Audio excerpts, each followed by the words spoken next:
All right, so good evening, everyone. Welcome to this meeting number 19.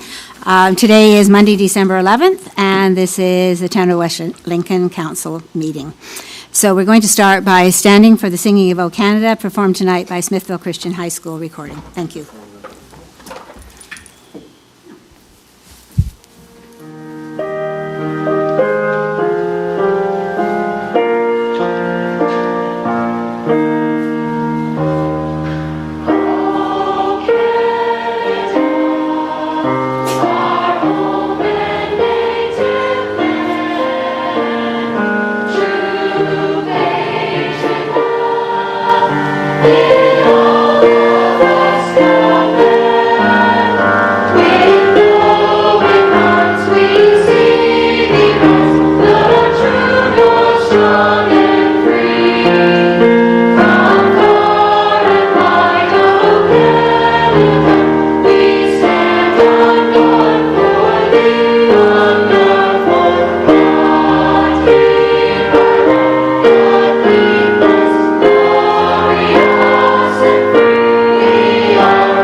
So before beginning this council meeting, I wish to provide the following comments. Number one, comments from the public for a matter that is on the agenda may be provided in person by attending the meeting and advising the chair during the request to address an item on the agenda section of the agenda. For those individuals that are unable to attend this meeting or any other meeting, you may submit comments for matters that are on the agenda by either emailing jdyson@westlincoln.ca before 4:30 on the day of the meeting. Comments submitted will be considered as public information and read into the public record, or you instead could contact the Clerk's Department to request a Zoom link to attend the meeting virtually. Tonight's council meeting will be live streamed as well as recorded and available on the township's website by visiting events.westlincoln/meetings. And so I'm going to begin this meeting with our land acknowledgement statement. The Township of West Lincoln, being part of Niagara Region, is situated on treaty land. This land is steeped in the rich history of the First Nations, such as the Hattaway-Darunk, the Haudenosaunee, and the Anishinaabe, including the Mississaugas of the Credit First Nation. There are many First Nation, Métis, and Inuit people from across Turtle Island that live and work in Niagara today. The Township of West Lincoln, as part of the Regional Municipality of Niagara, stands with all Indigenous people, past and present, in promoting the wise stewardship of the lands on which we live. And Councillor Bell, you have the opening petition for this evening, please. We gather to make decisions for our community. May we use our best skills and judgment, keeping ourselves impartial and neutral as we consider the merits and pitfalls of each matter that is placed before us, and always act in accordance with what is best for our community and fellow citizens. Thank you, Councillor Bell. So before I move on to anything else, I want to point out that we have two empty seats. One belongs to Councillor Bradrick, who is Zooming in this evening from her vacation spot. And the second is CAO Bev Hendry, who has just returned from her vacation with a bit of a cold, so she is protecting all of us from whatever is going on with her health. We assume that the traveling on planes is a good opportunity for anybody to pick up something this evening. So, and other than that, and we have a guest with us as well. So welcome, Mr. Hanrahan. So are there any changes in order of items on the agenda this evening, councillors? No changes. I just, Councillor Broderick had reached out to me to say she's having a hard time hearing, just to let IT know that she's not able to hear us as well. We have been testing back and forth, and the last it was a little bit clearer, so hopefully you just got a new one? She literally just sent me seconds ago, so okay, I don't know if you want to let IT know. Because we've been working on that for about 15 minutes or so, trying to make sure, so yeah, we'll have to... Yeah, so just... Okay. Thank you. So perhaps Councillor Bell voice wasn't as loud. He wasn't in on the trying. Okay, so I'm going now, guess moving on to number 5 then, which is disclosures of pecuniary interest and or conflict of interest.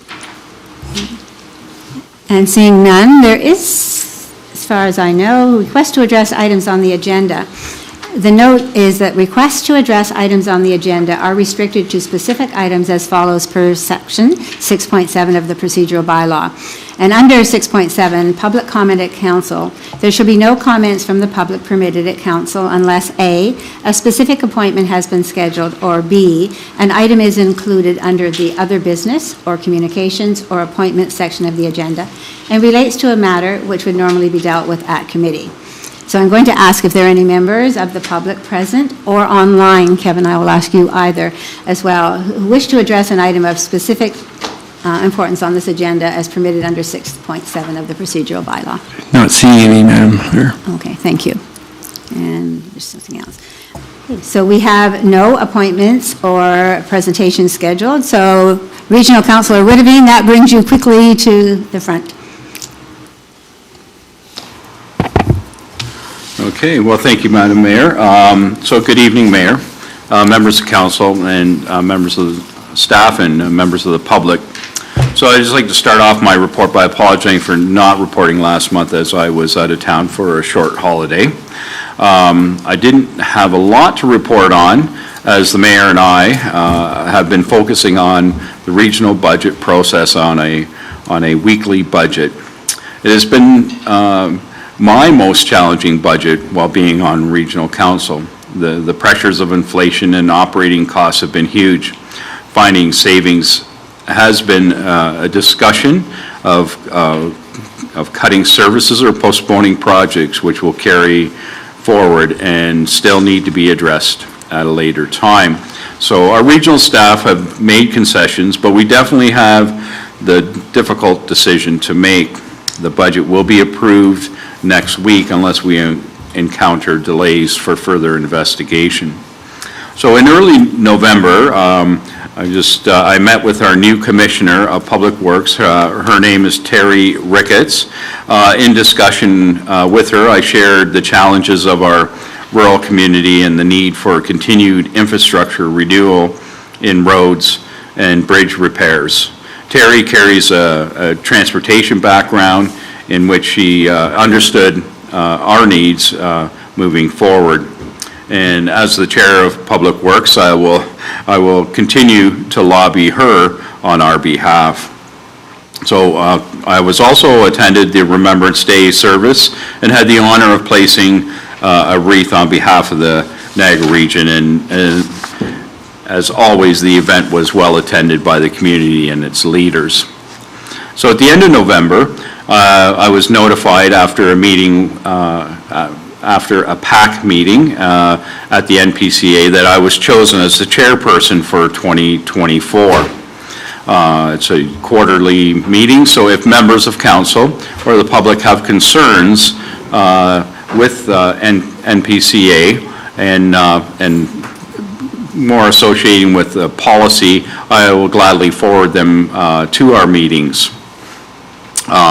At the same time of meeting with our commissioner, I requested that we get an update on the automated speed cameras, as many of us have received feedback from our constituents.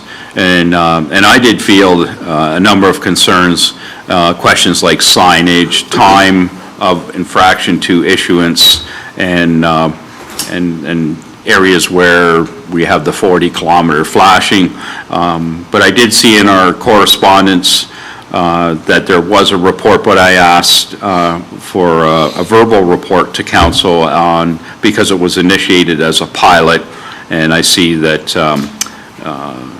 they'll be engaging the next phase of the automated speed cameras in early January, as I see that we'll say the warning signs are up, that the signage, that it will be engaged. And I've also noticed that driving around today, that the cameras that are up, I believe that they're going to be on an elevated pole, as some of us know, they have been a target of vandalism. And so I think the third party has looking at different ways to keep the camera going, but to keep it from being vandalized. A quick update on the transition of the blue and gray box program. I saw on social media that that our director had put it out, and Susan, our wonderful friend Susan Priestley, has put it out there as we're slowly transitioning to producer responsibility. So I just want to reiterate that the current provider that we have will be collecting throughout this transition till December 31st, 2025. So residents will not notice any change in the contractor and the service. So I will, through my correspondence, have provided a contact number for Green for Life if residents want to reach out. There's the 1-800 number and an email that I've included with my correspondence for councillors if they want to reference that, if any residents contacts them directly and would like to communicate with the contractor, which is Green for Life here in West Lincoln. So lastly, I just wanted to say that I've enjoyed representing the people of West Lincoln and enjoyed working with this council and staff, over our 1-year anniversary, but for myself over the last 5 years.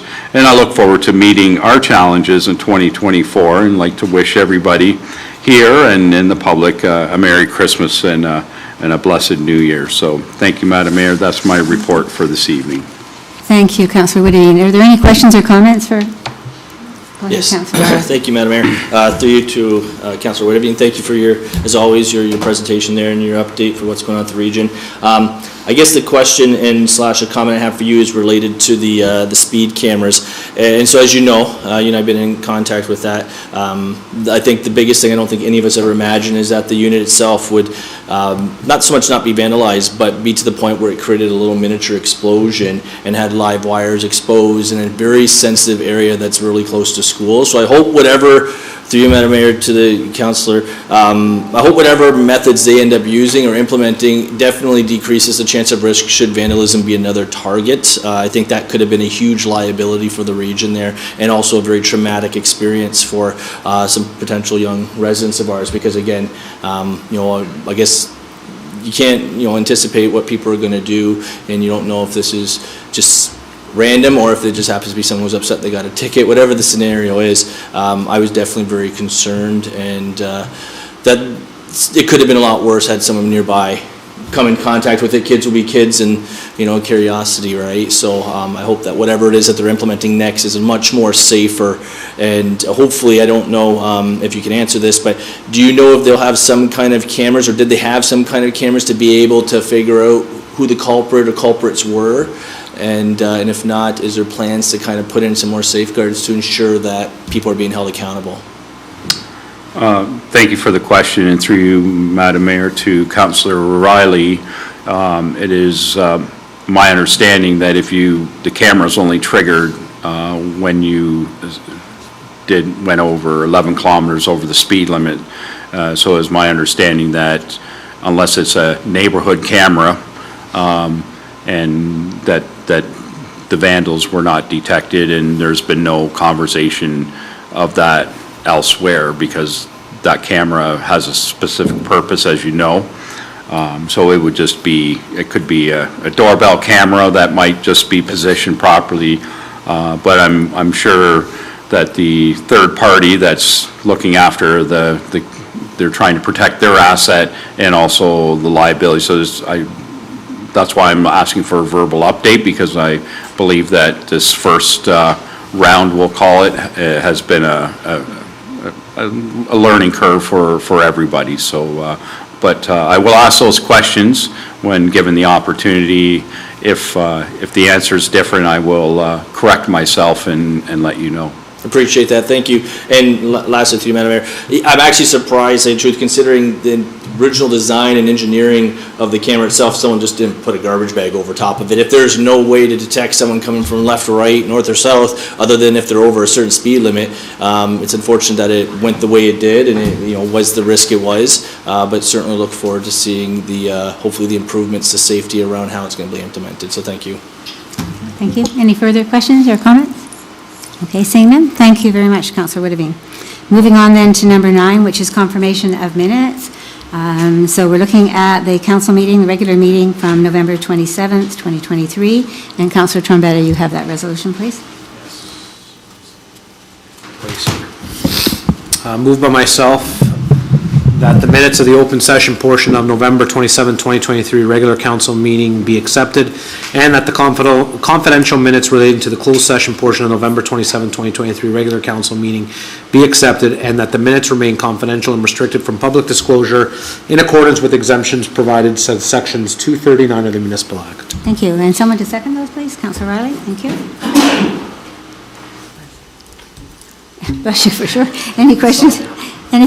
Any questions or comments about those? Minutes, okay. And so, Madam Clerk, when you're ready.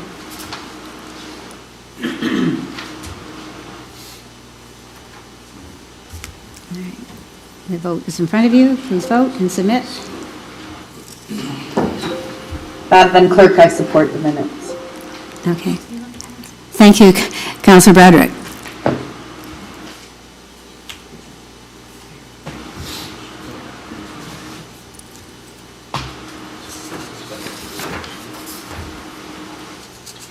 All right, that resolution also carries. So under communications, we have item 10.1, and there was a letter attached from Ernie Tibbet, who is the chair of Crime Stoppers of Niagara. And I will say that in addition to this letter that came asking for support, we also have a flag raising set for Friday, January 5th at 10 a.m. if anyone's available to attend. That flag will be raised at our community center among the other flags that are there. And so, Councillor Chichok, you have the resolution to receive that information. I do. Did you lose it? Or is it still I do? I do. Move Okay, by myself thank you. that the correspondence received from Ernie Sibbert, Chair, Crime Stoppers of Niagara, regarding the January 24th Crime Stoppers Month, dated October 26, 2023, be received for information. Thank you. And someone to second that, please. Councillor Trombetta.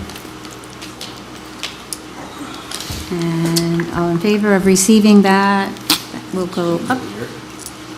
Pardon me? I think it's coming, yeah. I didn't realize you were calling. I thought you were asking the way how you phrase it. I almost voted. No, I was just, Yeah, that's what I was just double checking to make sure that it was coming up and it wasn't a quick hand, but, Madam Clerk, I support that. Friday, the 5th of January, 10 a.m.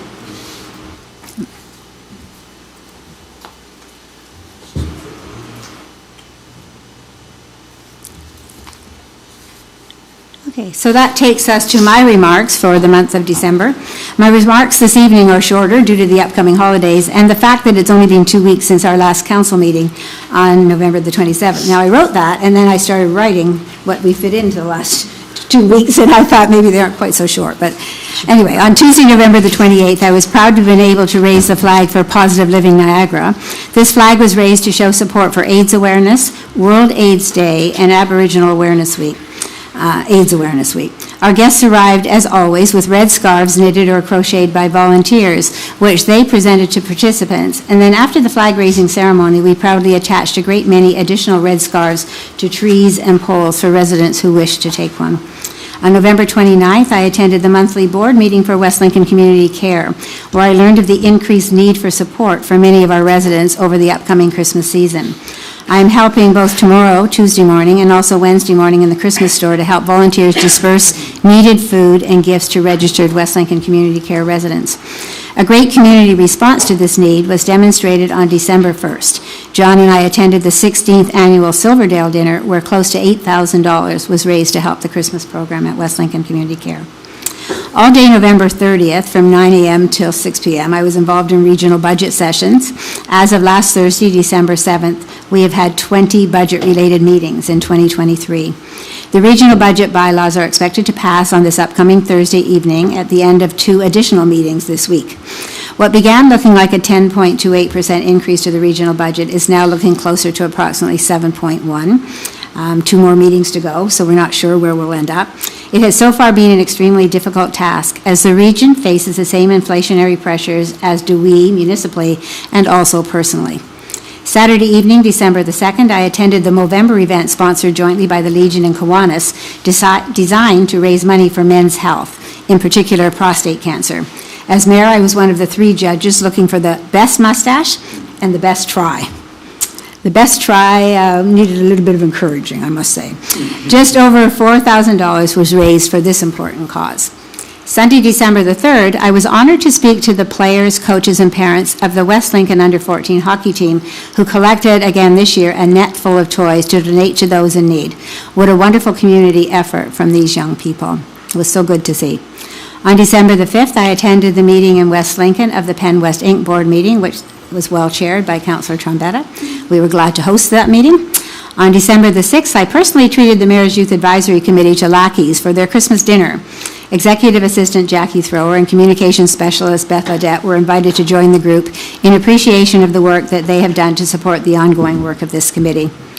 I have to say, by the way, those kids were extremely well behaved. You know, they were there with 3 adults, and they were really, really good. It was a pleasure to take them to dinner. On December the 8th, I was pleased to be in attendance part-time at the Age Friendly Advisory Committee as they began preliminary organizational work regarding their Seniors Forum, being planned for June 14th, 2024, and thanks to Councillor Bell for his support of this committee. On the evening of December 8th, John and I were happy to attend Creekside Country Market's first Mingle and Jingle, which allowed us to do some local holiday shopping. It was lovely to see other residents out to support this new business. They actually will close December 23rd for the winter, with plans to reopen in the spring, likely mid-April, depending on the weather. There are still lots of great items, stocking stuffers in particular, available before Christmas. And finally, I'd like to wish staff and members of the community a very Merry Christmas spent with family and friends, and of course, all the best for a happy and healthy year ahead. And that's the end of my remarks for this evening. So we will go then to report of committee. And 12.1, Councillor Rayner, you have the minutes from the resolution from the all-committee meeting, December the 4th. Thank you, Madam Mayor. I move by myself that the minutes of December 4th, 2023, all committees, including public meetings, be accepted and the recommendations contained therein be approved with the exceptions of item numbers, and at this time there are none, except one. Councillor Chichot? I can move I second the motion, Madam Mayor, but I would also like to speak to or pull item 10, the staff reports. I could. The number is? I'm looking. Sorry, I had to move my agenda. I think it's 10.1. It's the secondary planning for the properties in the light industrial area that I think we spoke of last meeting, Mr. Treble. Have I got the number right, 10.1? Okay, so, Madam Clerk, we haven't ratified those. They can go.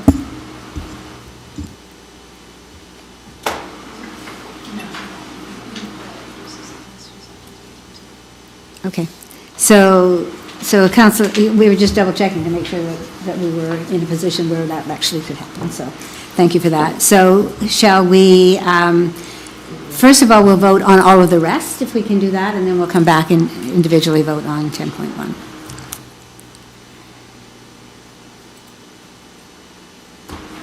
Okay, so you're voting on everything except for the pulled number, just so that you're aware.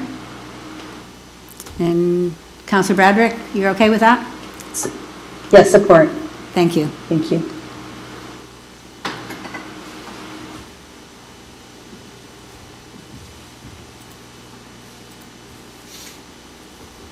Okay, so the rest of that carries, and now Councillor Chichot.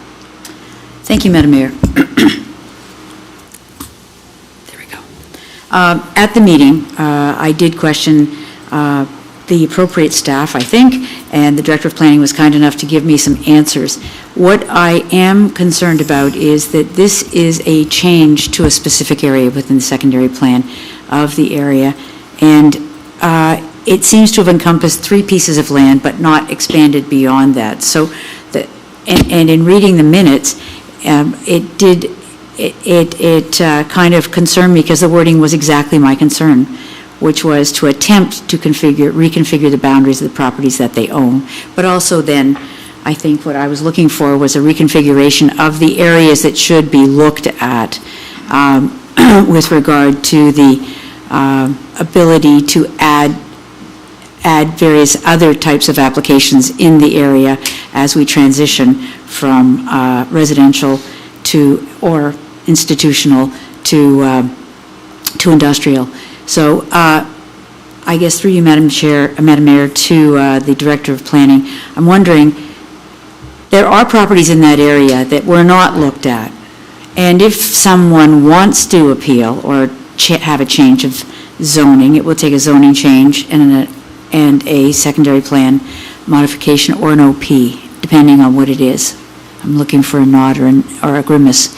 But whatever it is, then it would require an individual to do that. And yet, these kinds of housekeeping items, do they happen and will they happen again soon in the future, so that we can look at other lands in that area to see them come on with useful zonings that will allow for things that the town seems to be lacking in services at this time. Okay, so to you, Director, please. With the brighter lights, I can't tell if this is on, but I think I can hear it, so. I can hear it. I can't tell your light either, but. No. Sorry, my apologies. So through you, Madam Mayor, the staff report that is at 10.1 of the all-committee meeting is a secondary plan amendment for a specific area that is known as the Spring Creek Heights secondary plan, and it's the transition lands between Station Street and the edge of the existing employment park, so basically the line right down beside Standpack. And this was an area of contention when I came to the township 18 years ago, when an application for a residential plan, a subdivision, was proposed on one of the middle pieces of land, and it was basically residential right up to the boundary of the employment area. In fact, at that point, it was Niagara Grain and Feed with silos at the very end of that property. And so there was grave concern about the impact of residential on employment uses and the fact that we needed some sort of a transition. So at that point, the secondary plan was created for the area to create a transition use. But given the length of time that has expired since that happened, we revisited those lands to determine whether or not there was a bit more we could do to encourage uses, additional uses in that area. So the proposal that was presented in the report at 10.1 was to broaden the permitted uses in that specific area to allow for additional uses that are a bit beyond your typical employment uses, but provide services to the community nonetheless. So this is a specific amendment in the official plan. If you wanted to expand this secondary plan concept to additional lands in the employment park, it's a bit complicated because you get into change of use policies of the provincial policy statement. The lands in question were not considered to be of regional significance. They were identified as locally significant employment lands, so we could do a bit more things or be a little bit more flexible with those lands. The major employment park lands, which are your traditional lands north of the railway track in the area, from basically Thompson Road over to Industrial and north and south, that area is considered regionally significant employment area.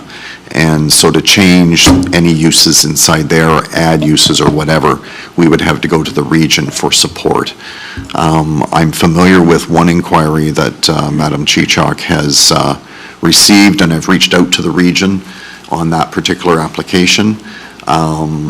The only other thing, there was reference to housekeeping.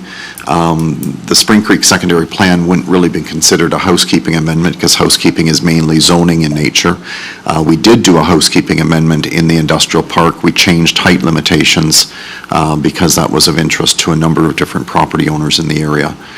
If there is something of a broader nature that we should look into, I can certainly report back to council on that, but at this point, I'm still waiting for regional input on the specific question at hand.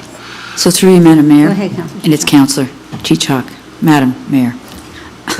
I don't want to get in trouble in Dutch with the chief. You're good. Just, you have the floor.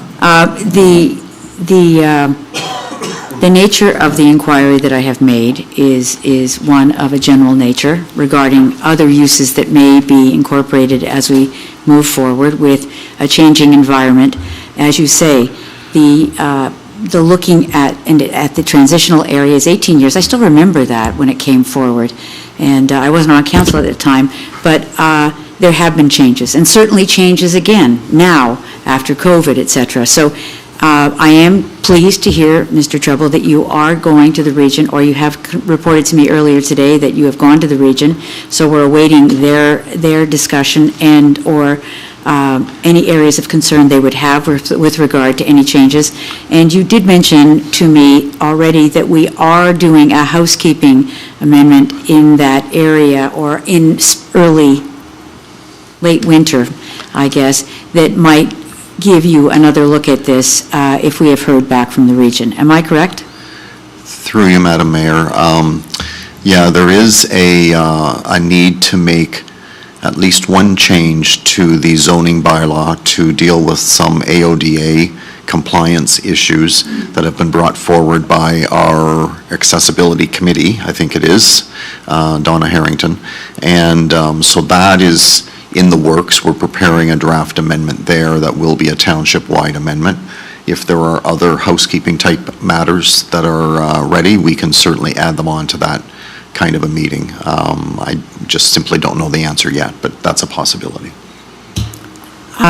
Through you, Madam Mayor, I am just concerned because at some points when we do make housekeeping amendments, or when we look at these types of things, the township goes ahead and does do a certain amount of work, although paid for by the developers inevitably.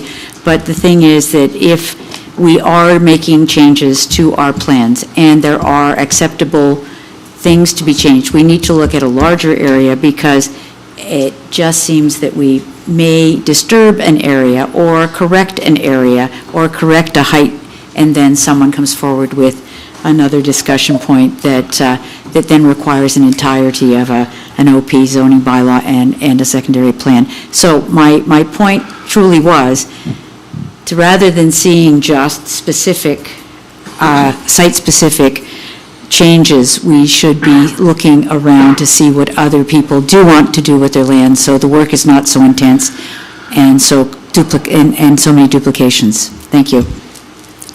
Go ahead, Director. Again, I'm sorry, I can't tell if that light's on, but I think it is. The only other thing I just would like to make, we know at some point there is a revised provincial policy statement coming from the province. I do not know the timing at this point in time, but we know as well that things have changed in the employment world since COVID, and a lot of things are different than they used to be. So there's certainly, I think it's certainly appropriate that we look at the types of employment uses, what the future of the employment park might be, and at the same time, if there are some changes that are easy to make, the housekeeping would be an appropriate way to do that. So I'll keep on top of that and certainly keep council in the loop. Thank you. That strikes another point, Madam Mayor, and that is that our industrial park was once looked at as a PCB-laden area that would not attract anything but open space and/or heavier equipment storage, and a lot of things that were more of the heavier traditional types of manufacturing, et cetera. And subsequent, well, even before COVID, clean jobs are things that people are starting to look for, and we are certainly looking for opportunities, I hope, in your mind and this council's, to look at things that are value-added positions within the township. So that's why I ask, not just that we look at the one thing that I asked you about, but that we're looking at a broader scope in our industrial park, because industrial could be anything from research and development. If I look at Hamilton, et cetera, it doesn't mean it takes bulldozers and/or pipes laid outside for 25 years. So that's why I'm asking you to certainly take a very good and hard look, because today's jobs are oftentimes technical in nature, and are people sitting in offices or at home with computers and looking at flying men to Mars, for all I know. But whatever it is, we need to be on that cutting edge, as well as the traditional types of positions and land uses that we looked at there. So I'll be looking to you to uncover some of those opportunities as we move into 2024. Thank you. So are you ready, Councillor Chichok to move the resolution of 10.1? I can move it, Madam Mayor, if, pardon me, Councillor Rayner doesn't want to do it, but I will move that 10.1 be accepted and approved. Okay, so you pulled it. We need someone to second it. Councillor Rayner? Okay. And then we had decided that we'd vote on that separately, so we are voting on 10.1, and then that will conclude that report when we're finished. I support. Thank you, Councillor. We got it. You were ahead of the rest of us this time.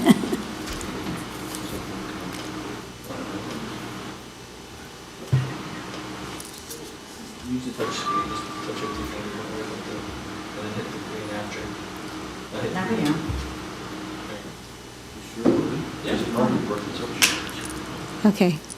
We're good? We're good. All right.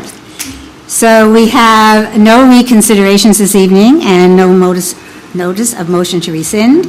Our tabled item 15.1 that's been tabled for a good period of time now remains tabled. And that takes us to 15.2, which is Director of Finance / Treasurer Donna DeFilippis. It's a memorandum re the 2024 interim tax bill. And Councillor Bell, you have that? You do.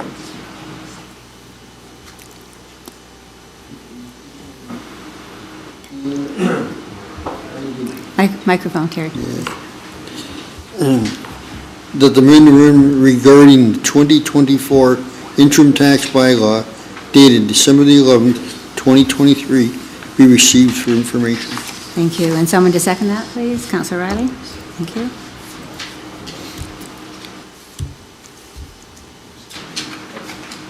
And just to point out, that usually comes to us in January, so we're a little bit ahead, but that's a very traditional thing to do,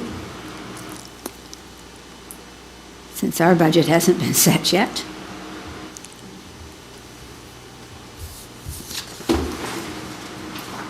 I support that. Thank you. So item 15, oops, has that not come up yet? You're still waiting? Okay.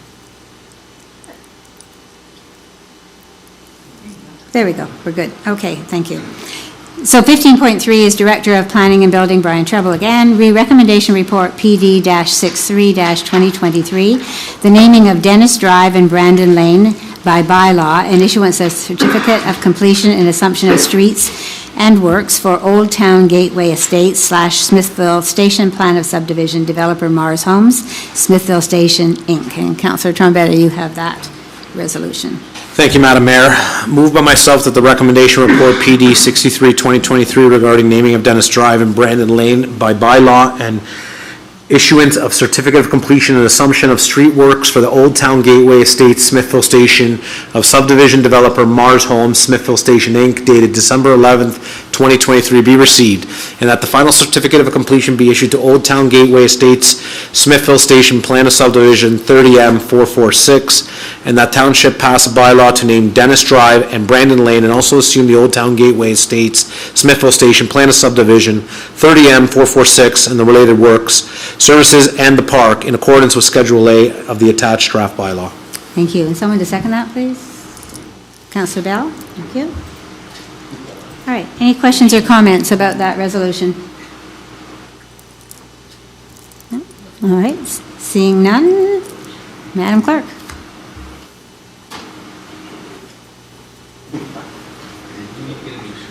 I support that. Okay. Well, Councillor Bradrick, you heard?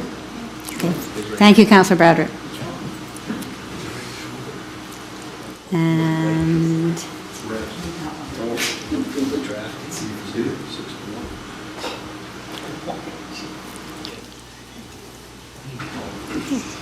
so item 15.4 is yours, Councillor Riley, re the Niagara Transit Commission Public Advisory Committee. Yes, I guess moved by myself that staff be and are hereby, let me just make sure I'm not skipping something here.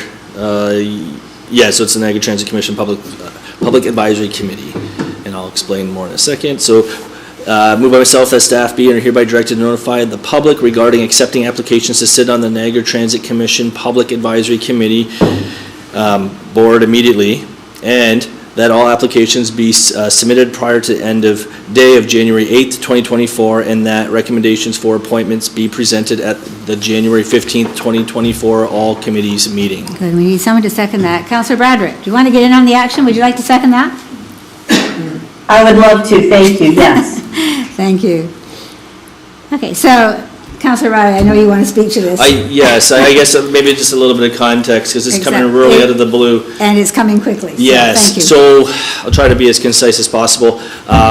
The committee themselves, which was being run and organized through the region and the Niagara Transit Board, had a due date November 4th, and as a result, unfortunately, I think some residents of West Lincoln didn't really become aware of the opportunity, so as a result, we did not get a resident put their name forward and submit to sit on this public board, and I think it's very important for West Lincoln to have this opportunity to have somebody who relies on transit in some capacity or has experience with it to sit on this board and have a voice there. And so in order for us to ensure that we kind of get somebody on the board as soon as possible, the reason we're bringing this forward now is that whatever happens tonight, should this be supported, and then January 8th, we can have the whole thing ratified before the end of January, so the earliest somebody could be on the board would essentially be the February meeting. And we're not the only municipality that didn't have residents become aware or put their name forward, so I think this right now is a little bit of a communication piece as well, and I think it'd be a missed opportunity not to have a member from our community be a part of this. And it's a public member. This is not necessarily looking for a member of council or committee here. This is specifically looking for a member of the general public to be a voice for public transit in our area. So the second part of that is, while that was going on and we were unaware that that was being put out into the public, we had a resident reach out to us and say that they wanted to get involved, that he wanted to get involved. And so the bottom line of all of that, it made us all track down, find that the deadline had been passed, realize that no one from West Lincoln had applied. And first of all, the assumption was that perhaps if there were 15 applicants and 12 positions, that the 15 applicants might fill it and we would be kind of left out. But we were able to get information from the regional clerk about the fact that there was an open space then still being held, that West Lincoln was still entitled to a space. And so this became a little bit of a let's get this before you this evening so that we could move on this, knowing that it will now be opened up to other residents who might wish to apply, but certainly we do know that we have a resident who is particularly interested in this. So absolutely. that's where we stand now. Yeah, if I could even just mention as well, this is open to, even though we had the one resident reach out to us, I think it's very efficient for us to be able to bring this forward as quickly, and the timing kind of worked in our favor that we were able to get this on the agenda before the end of last week, because again, a lot of the other municipalities are just getting their information now of who put their name forward and their endorsement. That's essentially what they need from us, is endorsement from the municipality, and the fact that we really aren't too far behind, I think is really great, because I feel like this probably would have came to us as an empty vacancy and we wouldn't have been learning about this till January, February otherwise, because this is not something that's run by the municipality. Exactly.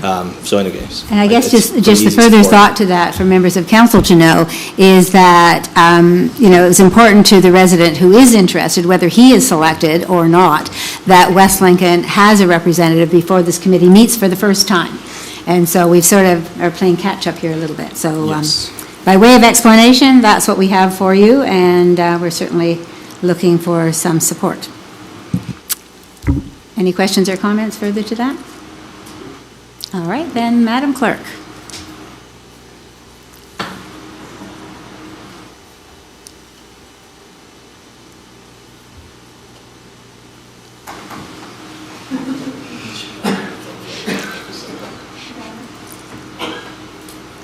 Okay.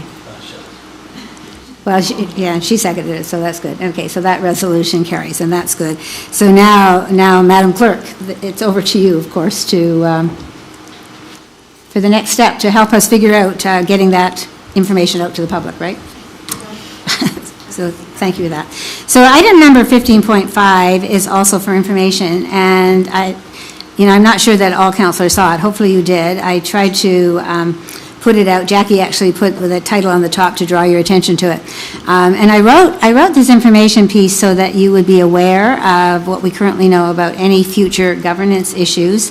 The only things that we really know at this point in time is that it is still, at this current time, a priority with the provincial government, looking at the Niagara region. The Provincial Government Standing Committee, we now know and have known for about 8 or 9 working days now, will be held in an undisclosed location on Wednesday, January 10th in St. Catharines. And we do know that municipalities must register to take part verbally or to provide a written submission to secure an opportunity to address this all-party represented committee. I'm not sure if anybody clicked on the link that Jackie provided so that you could see. I mean, obviously everything that was in that transcript had nothing to do with us, but it really was a good way to get a flavor for what this will be like moving forward. And so I decided then, in speaking with some of the other mayors around the region at the meeting that I was at last week, to provide with you what we know about potential positions. And so the One Niagara option is still being floated by some. It's been strongly promoted over the past 3 to 4 years, and still is, by a group of St. Catharines businesses and also some independents. We do know that that it's reported that the One Niagara option, that means one city similar to Hamilton, is supported by the staff at the region. Not officially supported, we're not hearing anything, but that is the gist of what we are hearing from others. The 4-city model is part of the current political agenda. As I'm saying that, I'm saying obviously no decisions have been made about any of this. Currently, most mayors are leaning toward the 4 or multi-city model, whereas business interests want 1. I will say that mainly because we have 3 major cities, and each of them have strong mayor powers. And obviously, you know, they are more in favor of leaning that way than others. A One Niagara model removes the ability of municipalities to exercise more desirable control over their own communities. And alternatively, a much smaller centralized governance model would allow for better community involvement, such as we currently experience. The 4 cities approach could open the door to many effective strategies and short-term efficiencies as we grow. Whether it's a chosen direction or not, that might be something down the road that will come our way. At present, there could be more than 8 mayors, including 3 cities, willing to formally advise the Premier through Minister Calandra of our preference for a 4 or multi-city model in Niagara at this time, in opposition to the One Niagara approach. And I will just clarify that by saying currently it appears that the push for the One Niagara is currently being pushed at, and the status quo is not being discussed. So just so that you're aware, what's not being discussed is things staying the same. And the reason that's not being discussed is because we have absolutely no idea what the provincial government is planning to do. So they're just kind of in the middle. So I said, we of course have no idea that if the province will or will not proceed with any changes to the current governance structure in Niagara, especially in light of the conflicting situation in Peel region. That decision regarding Peel, however, was done very quickly by the province before the change of ministers in the municipal affairs portfolio. It was Minister Calandra who referred this issue to the Standing Committee, and their work is ongoing. In fact, if you've gone on the site, you'll see that all of the dates have been set for all of the other regions as well. And so it looks like January into the beginning of February, and they're planning to do it all. So maybe we will know sometime in our future exactly what happens. The meeting schedule for all areas being examined has been set and published, so there's no plan at this time to abort the series of meetings. So I did say that as of the writing of this, which was Friday afternoon, in consultation with our Director of Legislative Services, knowing that it's easier to back away rather than to look to book a spot, we've applied to appear before the committee. The decision to appear in collaboration with our neighboring municipalities or independently will depend upon first being granted a spot and the time allocation allowed. So again, going back to the transcript of the last one, it looked like the original presentations were 7 minutes each. And then there was fairly long Q&A where each of the people who presented were asked by each of the people sitting on the Standing Committee, which is multi-party, all-party, were able to ask questions of whomever they wished. And it looks like that will be the format that this may take, but we don't know that for sure. So I said this is a provincial government, not a regional government meeting, and we would be foolish not to take the opportunity to be in attendance. It will require a great deal of preparation, but we can't afford to be an outlier if the province does decide to move ahead. And again, we have no idea. If they make the decision to leave Niagara alone, we at least will have demonstrated our desire to look for efficiencies in local governance. So no decision will be made on January 10th. and our only position moving forward will be that we're satisfied with our current governance structure. However, if there is a change to be made to the governance structure of the Niagara region, we would prefer one option over another. And keeping the more locally driven option appears to be the most beneficial for our residents, who obviously appreciate having a hands-on local council. So after I wrote this and sent this, then I received an email. And the email said, directed to me, and I quote, "Thank you for your application to appear in front of a committee at the Legislative Assembly of Ontario. Your information has been successfully received. Your application ID is 119861. And then it went on to say, "Please note that submitting an application does not guarantee you will be selected to appear in front of the committee. The clerk of the committee will contact you if you are chosen to present. If chosen to appear, you can also bring 25 hard copies of additional material, but you must follow the guidelines for printed materials to be presented." So that was what came after I sent this, and so that is the most up-to-date information that I have regarding that situation. But I did want you to know what I know, what we know, and where we stand at this current time. So it's presented to you for information, but information means discussion. So if you have anything you'd like to add or ask, or I'll do my best to answer whatever you might have. Councilor Rayner. Thank you. It just goes back to that meeting on August the 10th that the paper put out, that these are all the people in this picture that support the Tri-County, or Tri-Council, which was absolutely incorrect. I tried to contact the reporter from the newspaper. I think her name was Green. She has not responded. It in no way, shape, or form committed anybody in that meeting to anything, and they took it upon themselves to say that, oh, we're overwhelmingly support this. This is a great idea. When in reality, as far as I'm concerned, and I think some other councillors here are the same way, that we respect our identity and we wish to be left alone. Yeah. So at current, and that, you're absolutely right, there were no decisions made at that meeting, and there was They took it certainly. upon themselves So to the put it support that was there was more people were in support of continuing to talk. And if this comes our way, we will talk to each other, we will figure out what we have to do if something is put upon us. And that still remains. And I think that's what I was trying to say in this too. No decisions were made, no decisions will be made. We just have to be protected in case something comes our way. That's the bottom line at this point. The other thing, Madam Mayor, if I may say, Public Works has worked in the past, and I've been Chair of Public Works 15, 20 years ago, where there have been benefits, and I believe the fire department was the same way. There was benefits of purchasing stuff or getting something done because we were together with another municipality next to us. So this idea about sharing and everything, I'm looking saying, what world were you in? You missed what's going on in the last 20 years? This is not new.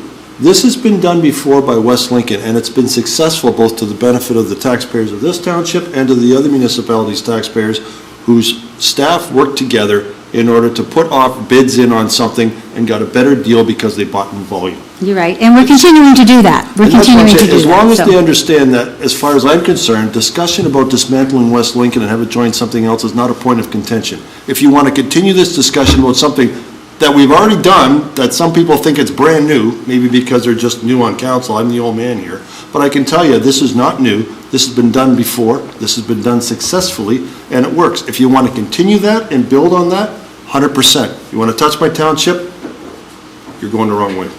So now they're calling it shared services, but much the same as what we've been doing. Shared procurement is still ongoing. Councillor Riley. Thank you, Madam Mayor. The councillor still has his mic on. So I guess my question to you. One second, please. Oops, sorry. It's still on.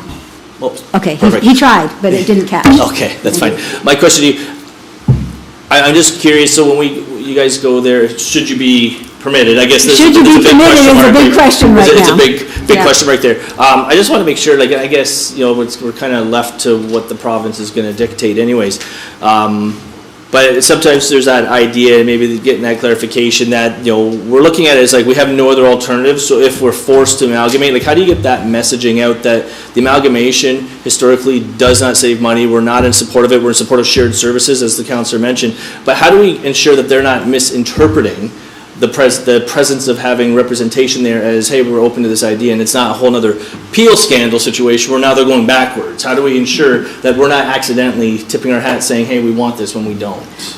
Well, from my perspective, I think our approach remains exactly as it was in 2018, where the work was done, where we laid out what our preference was and what our willingness was. And so I think that the others, I mean, we will no doubt have to have a meeting, because each of the mayors locally, you know, are getting our name in there. Hopefully, somebody gets to speak. in. And it will be a message that says the same thing, that if we're left alone, if they don't touch Niagara, everybody will just go on doing what they want to do, the way they want to do it, and look at shared services, and look at things that we can do together to save the taxpayer. I think that's an ultimate goal, knowing full well that there's a question mark hovering over that as well.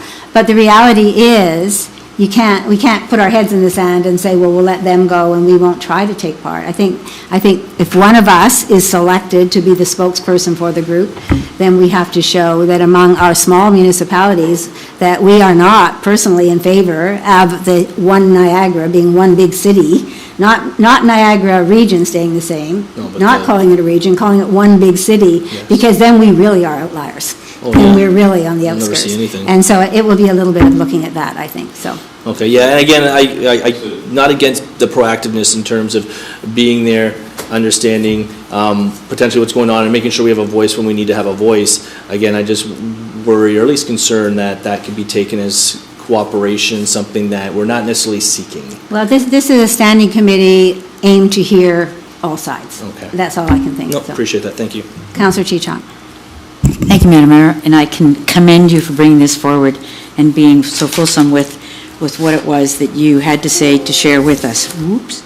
And I also commend Minister Calandra for taking the opportunity to have a hearing of the nature that he's having in Niagara. These aren't unusual. They usually have these kinds of things when there's big issues, they want to have input. Do they listen to it? People often wonder. But in looking at, as has been mentioned already, Peel Region is an example of how it was going to come apart and how it was going to happen. It would have been done for taxation in 2024. Well, obviously, that has, with the reflection on what it was that it required to do, that is now questionable as to whether it will happen. Will they take them apart? Will they take apart part of it, or will it stay the same? And how will it stay the same? Whatever it is, it's taking far longer to consider, and a very thoughtful process, which Minister Calandra said, I don't want to be the Minister of Municipal Affairs and Housing if you won't let me hear what the people have to say. So I'm happy that he is. The fact that the regional staff are saying one city, I guess, is no different than having every municipal staff say, we'd like to stay the same. So I really don't put a lot of credence into that. I don't know what the province would be saying. How would they feel? What they really feel, I guess, we won't find out until after they've heard from everyone else. But we've had a very preliminary meeting with a couple of our neighbors. We were able to find a number of areas of common interest and of common concern that would allow us to consider more discussions and looking at ways that we would say the right thing so that press reporters and/or municipalities wouldn't have a misunderstanding. We will do this, but not that, has to be clearly laid out. There's a lot of work that has to be done. And a presentation to this hearing is going to be every word has to be carefully thought through so that misunderstandings aren't there. I think that we have this chance. We would be foolish not to. It would be equivalent to putting your head in the sand and hoping that everyone else went away. I mean, the province themselves said that regions are to go out of planning and that regions are to be service areas. They were to deliver services on a large scale, water, sewer, growth and processing of their facilities, as well as a lot of these, a few of the other services that they do now. For goodness sakes, in 2000, there was Who Does What by Mr. Harris. We went through this. It was another form of amalgamation, but it was just switching what everybody did. And quite frankly, amalgamation is nothing new to West Lincoln. We did have 3 areas, Caister, Gainsborough, and South Grimsby. And before that, we had Winslow and Caister and Wellandport and a lot of other little burbs and hamlets. We have been constantly amalgamating to try and provide better service, and not once did an amalgamation say bigger was better or cheaper, because everyone expects more of those newly configured areas. So I say to you, we've got a lot of work to do. But if we don't do this, we're missing the opportunity to think it through and to give to our people our thoughts of today's communities and how we would move forward if we were required to. So I hope that this council will move forward and participate with a few of the alternatives and look to Mr. Calandra making the right decision. Thank you. Thank you. Councillor Trombetta, go ahead. Thank you, Madam Mayor. I appreciate you bringing that forward, Madam Mayor. You do have your ears to the pavement on what's going on in this coming forward. I just think that moving forward, we don't need to hash out how members of this council feel in regards to this. Some have major concerns with this. We don't need to hash this out, but I think, when you do hear something, putting this on the agenda at the next council meeting or coming forward in the future so we can still voice our opinions and still remind the public on how we feel as members of council. I think any information you get, just like you did this evening, you brought it to council, and I think that's good, and I think it also shows, how the council feel about it and how they want to, I guess, get that message across to their constituents when these issues come, right? I guess we can't control what the province is going to do. If they do it, they do it, and we can talk about all scenarios that's going to happen, but at least if we can show the public how we feel, I think that's what we were elected to do. So I think if we can, in the future, if there's anything you do here, like you just heard, again, I want to thank you for putting it on the agenda. We have our chance to speak to these things, and before it gets to the media outlets and people make assumptions, this is the best way to do it. So hopefully in the future we have any other information can be brought back this way. Thank you. Okay, thank you. So I'm just going to add on that the fact that Jackie identified this as something separate from everything else, and any general emails that may come your way, I think that that's the format that we'll continue to use if it relates to this, and that way it will give you, with the number of emails that come your way, that there's a heads up that this is an update on this particular information. Councillor Rayner, back to you. Thank you, Mayor. Just a thought. The one option that wasn't mentioned, and it has been discussed in the past, is that most people do realize that we live in a two-tier government in Niagara, and two-tier tends to be more expensive. And a lot of municipalities in the province of Ontario look after everything themselves. They don't have a two-tier system. And there's a huge amount of our dollars, 55% of our dollar goes to the region. To download that and give us our responsibilities back and let us run our municipality like most municipalities in the province run is another option to me that's very viable, because there's a huge amount, just look at the Sunshine List every year comes out of the region, that we could certainly download and save the taxpayers a huge amount of money. And duplicating something is always more expensive than doing it once. And we have a two-tier government in Niagara, and we have a very expensive top-end one that costs everybody a lot of money. And to download that to municipalities would be far more efficient and far more cost-effective. And I'm hoping possibly that could be an option. Or maybe they're already considering that, I don't know. But I do believe it's a viable one that would certainly save dollars, and it would certainly put the responsibility where it belongs, and that's back to the municipalities, where they can control all their tax dollars for what they need for their municipalities. And the only one that can judge that are the people who live in the municipalities, not somebody in Thorold who thinks they know what we need in West Lincoln. Thank you. Okay, thank you. Anything further from anyone? All right, so we will move on then from 15.5 to 15.6, which is members of council remarks. So, Councillor Bell, we'll start with you. Is there anything you wish to bring forward this evening under remarks? No? Okay. Councillor Trombetta. This is the last meeting before the holidays. Happy holidays to members of council and staff. Enjoy your time with your family. Well-deserved time of year. We don't have snow to make it feel like Christmas, but it's around the corner, so. It's coming too quickly, actually. Councillor Bradrick, to you, since I jumped over your seat here. Anything you wish to add today? I join in with Councillor Trombetta in wishing all the staff and residents a happy holidays and a happy new year. Okay, thank you. Enjoy your vacation. Thank you. There's no snow here either. No, I bet there's not. There's none here either. It's okay. Councillor. Yeah, Your turn, Mr. Riley. There. So I just got to mention, as the parade committee's kind of wrapping things up here, there is one more surprise they have coming out in the coming days. So just kind of stay close to social media. They have a little treat for everybody. surprise? Yeah, a surprise there, so I won't say too much, but. The photos were we're great. gonna be The parade surprised. photos were great. Yeah, the Some photos were have been fantastic. gone in from the public and some from the committee. They've been Yeah, really, really so I'd good. recommend, I'll keep you in suspense, it'd be a little Christmas surprise there. Okay. And then lastly, yeah, just to everybody here, social media, or not social media, sorry, virtually, those at home, Merry Christmas, safe and happy holidays there, and look forward to doing business in 2024, getting ourselves back on track. Thank you. Councillor Chichok, anything? I join with all my colleagues at saying happy holidays to all who are celebrating at this time of year. May peace and joy fill the hearts of all of our community, our staff. May they have a wonderful holiday away from us. Because I think 2024 is going to be a very heavy and busy time for this community. And so a rest at Christmas would be probably a joyful experience for all of our staff.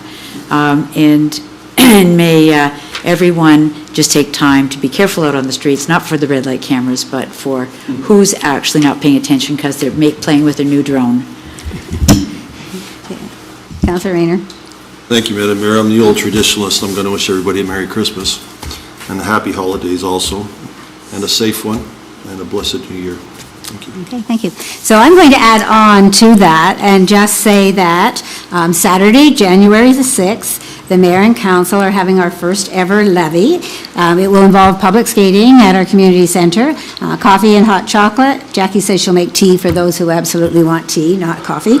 I have to tell you that I learned last year on New Year's Eve day what this Oli Bowling thing was that I'd been hearing about for years and I didn't know what it was. I was invited to an Oli Bowling party and came to realize it was very delicious, yeasty donuts with icing sugar sprinkled on top, and that it was a traditional Dutch thing around the New Year. So we are having small Greek pastries and Oli Bowling, which Ken at the arena is making for us fresh, and Timbits, of course.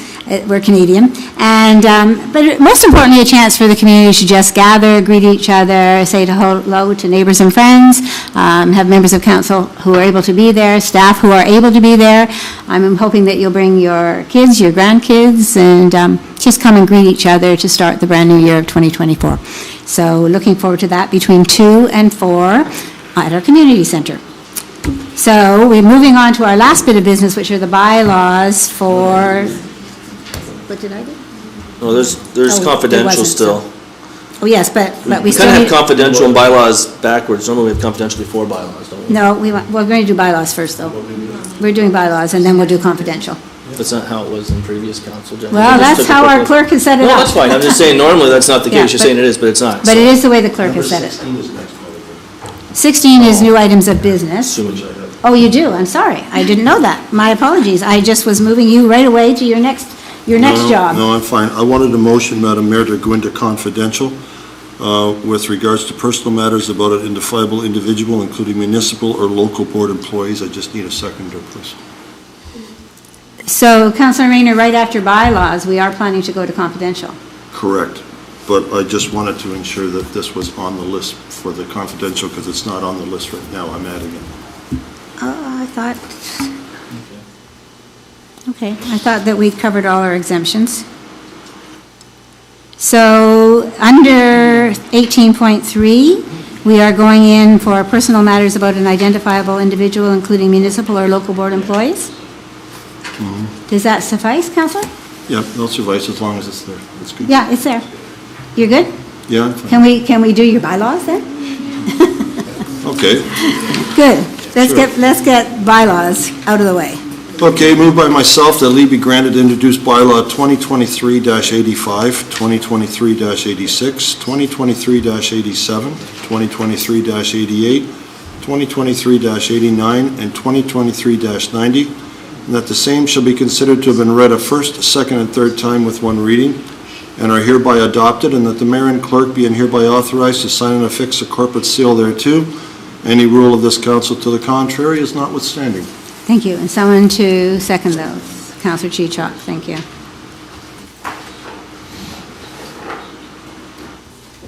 Okay, so the vote for bylaws will be up shortly. There it is. You know, that's getting faster and faster.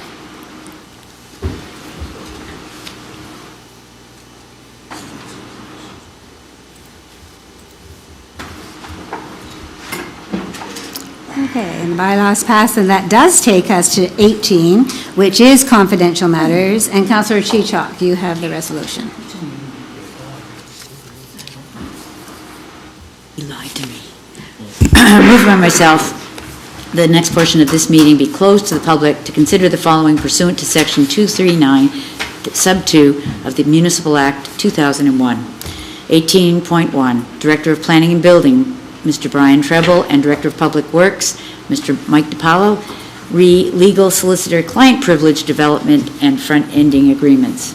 We will be receiving a verbal update, application, closed session exemptions, advice that is subject to solicitor client privilege, including communications necessary for that purpose, or litigation or potential litigation, including matters before administrative tribunals affecting municipal or local boards.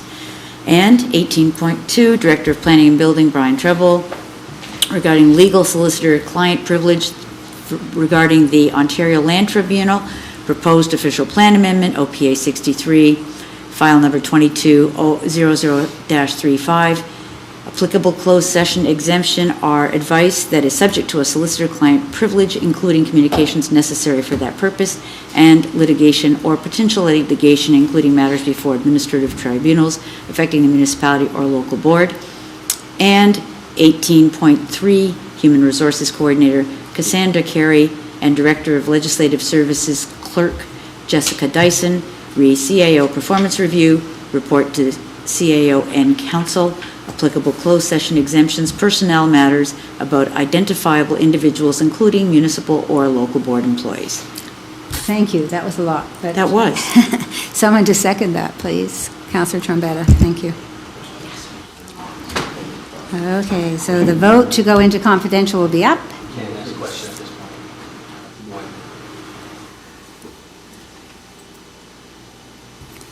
And votes in front of you, councillors.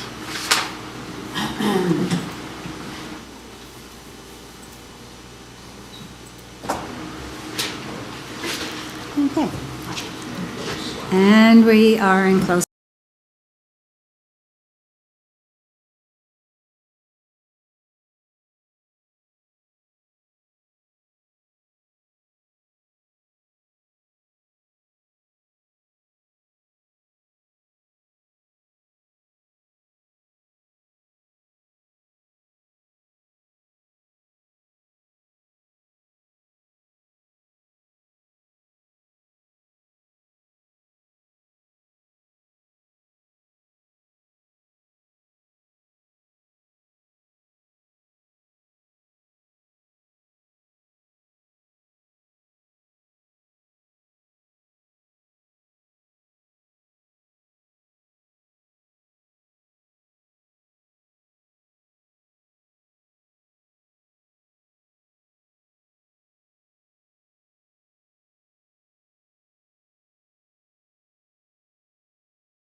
Welcome back, everyone.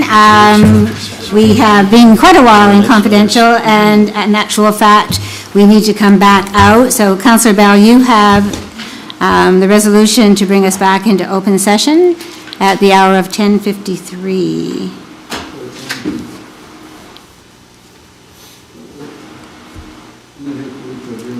Okay, well, maybe we can just do that. Please do it. We'll just let Councillor Trombetta do it, Councillor Bell, if that's okay.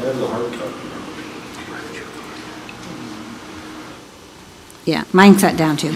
Well, moved by myself that the council meeting now resume in open session at the hour of 10:53. So, Councillor Bell, will you second that then, please? And that, thank you. All in favor of going back into open session? Hands, please. Thank you very much. We are back in open session. So 18.1, for going into close, was a verbal update, as was 18.2. Under 18.3, we have a recommendation. I have that. Moved by myself that the CEO Performance Review Report for 2023 as part of the CEO Performance Review Policy be received for information. Thank you. So we need someone to second that, and then we do have an amendment to that. So Councillor Chichok. And we'll go to the clerk for the amendment that came forward. And we will vote on the amendment first and then go back to the motion as amended. So now the...